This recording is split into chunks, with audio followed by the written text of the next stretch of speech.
Lecture du premier livre des martyrs d'Israël.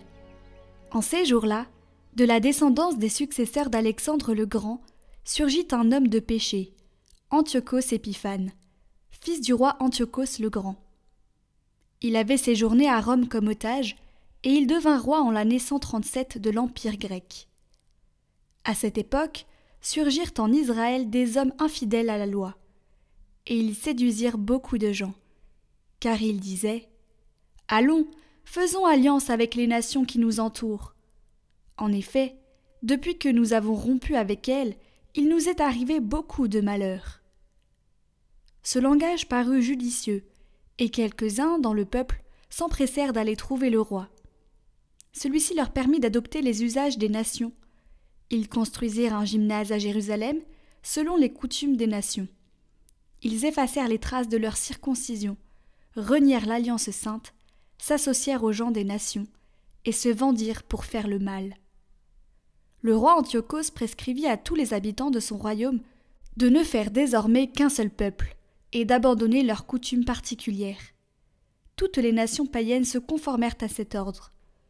En Israël, beaucoup suivirent volontiers la religion du roi, offrirent des sacrifices aux idoles et profanèrent le sabbat.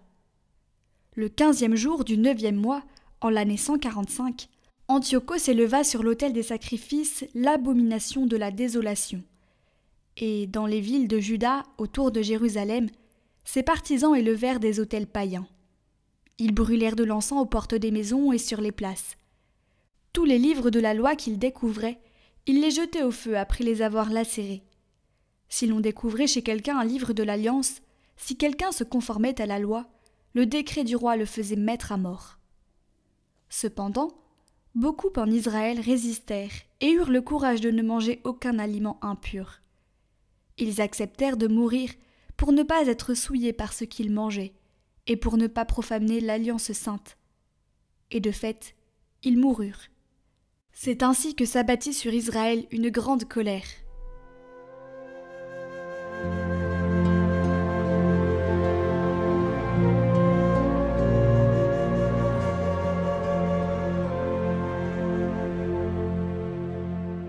Fais-moi vivre, Seigneur, que je garde ta loi.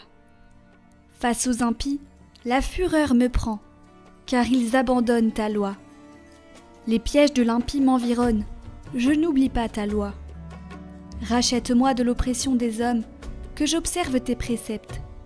Ceux qui poursuivent le mal s'approchent, ils s'éloignent de ta loi. Le salut s'éloigne des impies, qui ne cherchent pas tes commandements.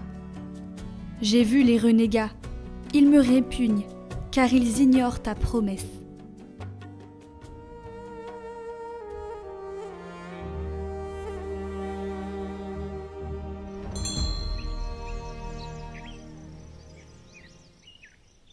Évangile de Jésus-Christ selon saint Luc.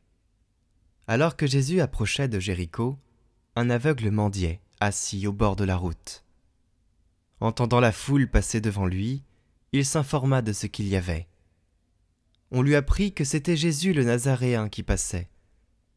Il s'écria « Jésus, fils de David, prends pitié de moi !» Ceux qui marchaient en tête le rabrouaient pour le faire taire. Mais lui criait de plus belle « Fils de David, prends pitié de moi !»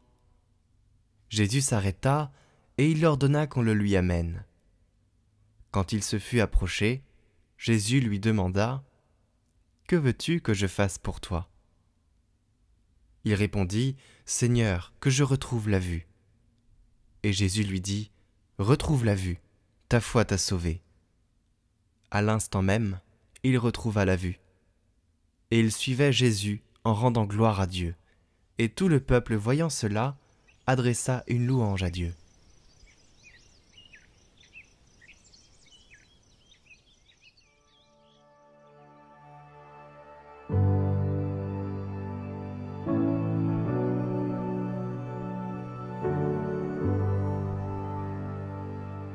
Remarquons ce que le Seigneur dit à l'aveugle qui s'approche. « Que veux-tu que je fasse pour toi ?» Celui qui avait le pouvoir de rendre la vue, ignorait-il donc ce que voulait l'aveugle? Non, bien sûr. Mais il veut que nous demandions les choses, bien qu'il sache d'avance que nous les demanderons et qu'il nous les accordera. Il nous exhorte à prier jusqu'à être importuns. Lui qui affirme cependant « Votre Père céleste sait de quoi vous avez besoin avant que vous ne lui demandiez. » S'il interroge, c'est pour qu'on lui demande. S'il interroge, c'est pour exciter notre cœur à la prière.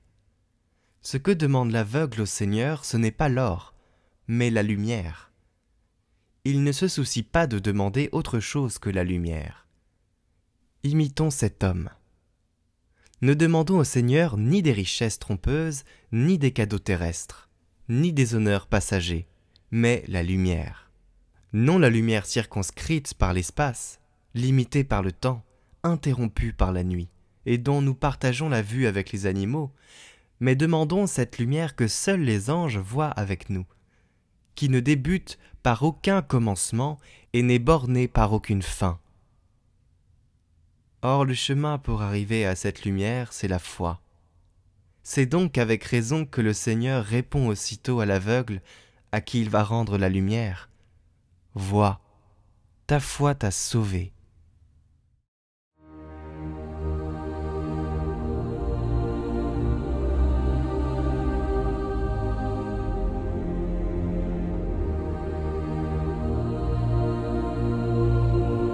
Au nom du Père, du Fils et du Saint-Esprit.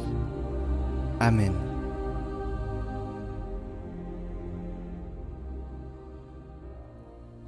Seigneur Jésus, suprême sagesse, après nous avoir favorisés de ta lumière, donne-nous la force de bien agir, afin que nous méritions de goûter de nouveau la douceur de la contemplation. Puisque tu nous as engendrés avec amour, portés avec peine, enfantés laborieusement avec douleur, voici que nous pleurons des larmes de contrition sur nos propres péchés et ceux des autres, de tendresse sur notre présent séjour de misère et de dévotion, sur l'éloignement de la patrie, où notre tristesse sera convertie en joie quand nous te verrons, toi, notre cœur, et que personne ne nous enlèvera notre joie. Ainsi soit-il.